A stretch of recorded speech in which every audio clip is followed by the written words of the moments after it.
Hi, Prince, UK Self-Defense Green, time to sharpen the blades.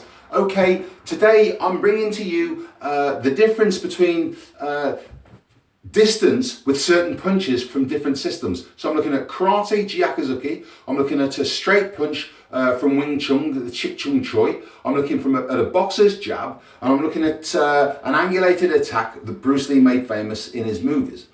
Now, a Gyakuzuki, okay, in traditional karate, okay, is like this. You need a very good stance, okay, and the lead hand, which is aimed round about the solar plexus or the mid-sternum, the back hand is normally just above the hip or above the belt.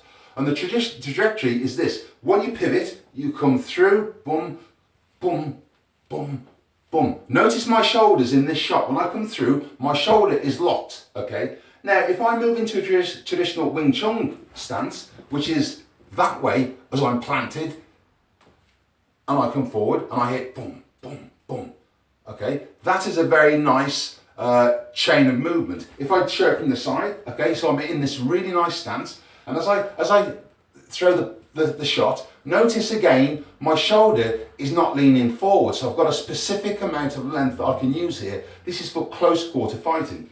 Now, if I transition from there into the boxer's stance, which I just pivot my hip and go into this position, so from there, if I'm a boxer and you see me in a light stance, and it's boom, boom, so it's jab and it's across, okay? From here, as you can see, right, so it's a jab, but with the boxer, they tend to use the shoulder, so they throw the shoulder into it and they get this nice movement, so bam, and they get the hip and they pivot as they hit from the front.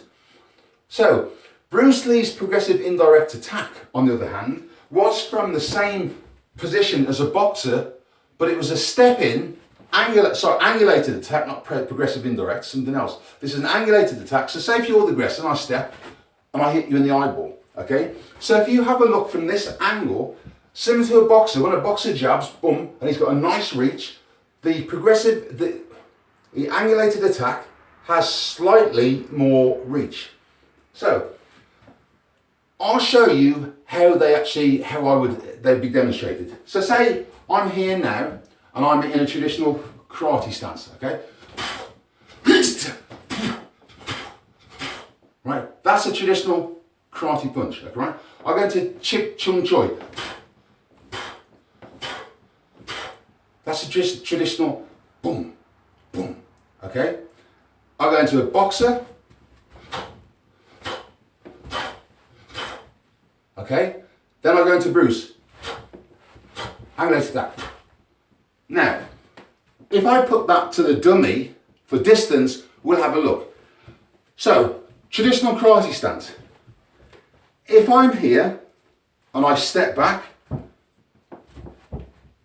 I was to do that punch, bam, it would land. Bam, it would land. If I step up now into the Wing Chun or the Kung Fu, that would land nicely. But when I transition to the boxer, still quite leading, I've got room to spare. The shoulder allows me greater distance. And then taking the analogy slightly further from Bruce Lee's angulated attack, I can go back even more. Gives me about 5 or 6 inches depending on your reach. So now if I move into the traditional Wing Chun stance, I'm a long distance away from the dummy. If I move from this position into the traditional karate stance, I'm miles away. Absolute miles away. So now we know the angulated attack has got great benefit for distance, okay? Because don't forget, this is a dangerous shot. It's aimed at the eyes, and it's aimed for you to be stepping out the way. So somebody's coming towards you, and you're stepping, and you're dropping right into the eyeball. Now, Bruce also had another punch that he did, which was a leading jab, because Bruce always maintained you need to have your strongest punch as the lead punch.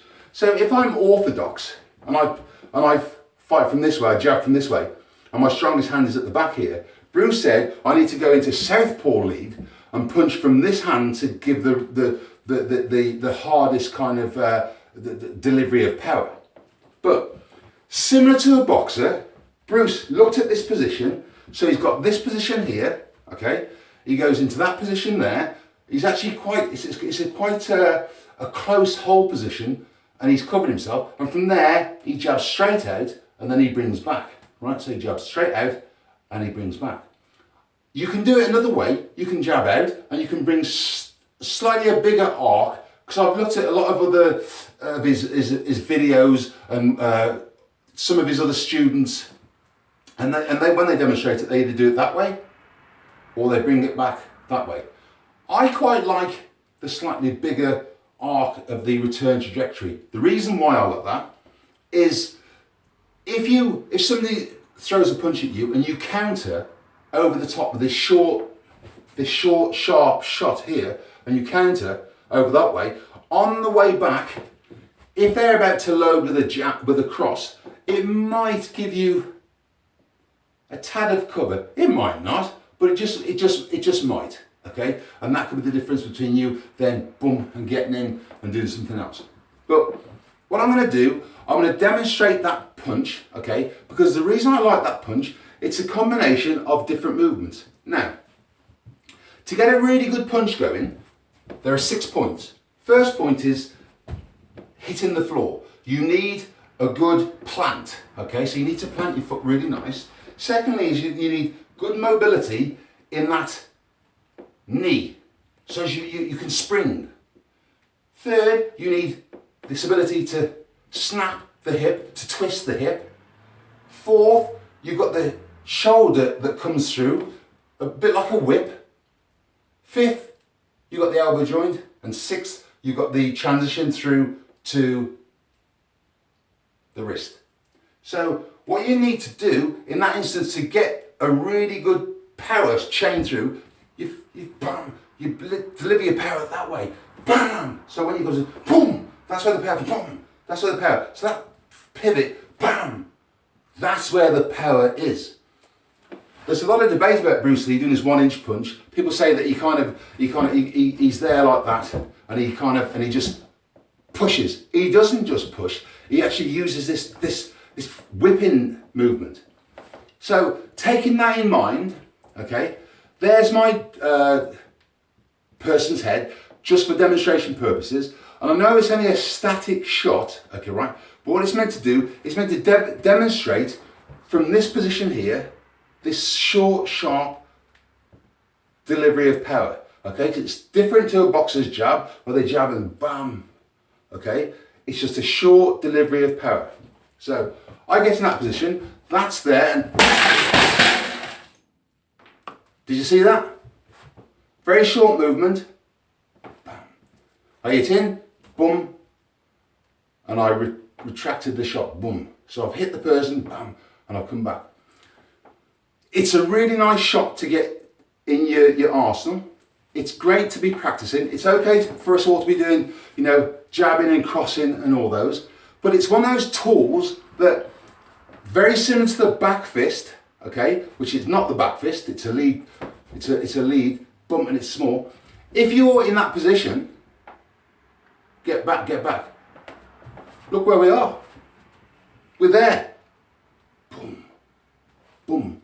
And it's the same principle as a 1-inch punch. The whole idea is, from Wing Chun or any system where you do hand immobilizing attack, where you hold or you trap, it is once you get in close, is to deliver a massive amount of shock and torque in a very short amount of A to B. Okay, so a very small distance, very short, small amount of distance, you've got to deliver a massive amount of damage. So that is why I think you should include it in all your training, and you should nail that technique. So when I'm on my dummy and I'm practicing that, I'll do that 500 times. Just like that. Just like that. I'll practice at different angles. I'll practice with some more of a twist. But you get the idea. The punch that I did on the imaginary head just shows you how direct it can be, and in theory, that would give you a little bit of time on the street. Okay, I hope you enjoyed that little tutorial.